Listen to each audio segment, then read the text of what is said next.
ప్రియులరా, ఈ ఉదయకాల వాక్య ధ్యానంలో మనమందరం కూడా సమకూర్చబడ్డాము.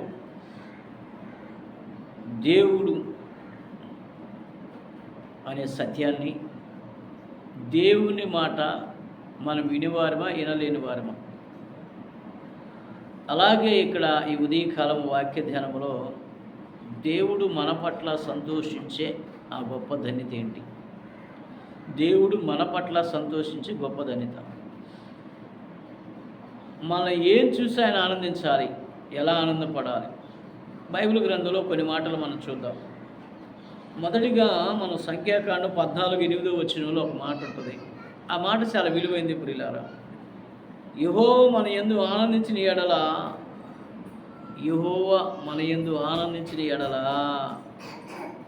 ఇది చాలా ప్రాముఖ్యమైనది, చాలా విలువైంది. ఆ విలువైన సంగతులు మనము అనేకమైన విషయాలు తెలుసుకుందాం. యెహోవా మన యందు ఆనందించాలి. ఎప్పుడు ఎలా ఆయన ఆనందిస్తాడు? ఇంకొక మాట మనం బైబిల్ గ్రంథంలో ధ్యానం చేసుకుందాం.